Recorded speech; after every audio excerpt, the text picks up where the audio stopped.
Well, one of the features I'd like to see introduced, especially across the board on the Creality touchscreens, Nebula pads, whatever you want to call them, is a similar feature to what they've just released on the K1C and the new firmware on the K1 Series Max and Speedy. And that is, if you simply just go onto the touchscreen and you hit the, settings button, you can actually change the speed settings on the go. Now, not only can you change the Z offset as well, which is quite handy,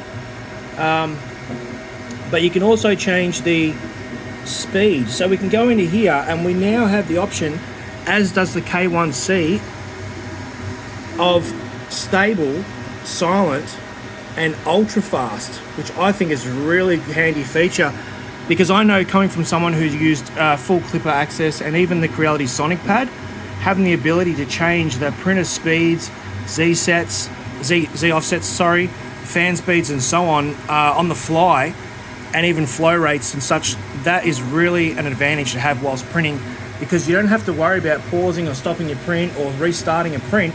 You can just simply come over to the machine. As you can see, we're printing the Flexi Silk PLA Crocodile.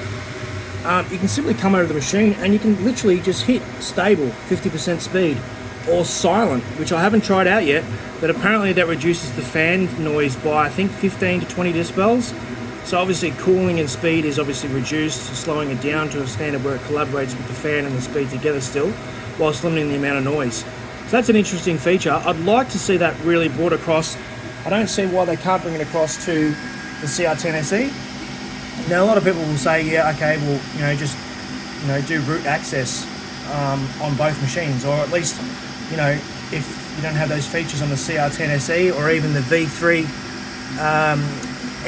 KE, just root access them, and then you'll have full features with Marlin or Fluid via that. But at the end of the day, you really shouldn't have to.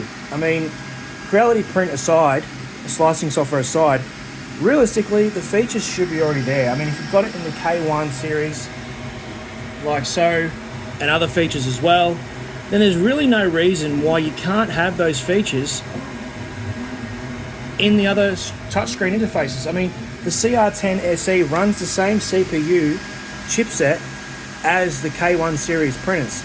So realistically, the CR10-SE, along with the Ender 3 V3 KE, realistically should have these features on board as well. So that's my insight into that for the Creality development team. So yeah, check back with me a bit more later and we'll see these beautiful flexi prints of the Flexi Boxing Kangaroo on the CR10-SE and the K1 Max Silk PLA Flexi Crocodile finished. Stay tuned for more, guys. Chris's Creations.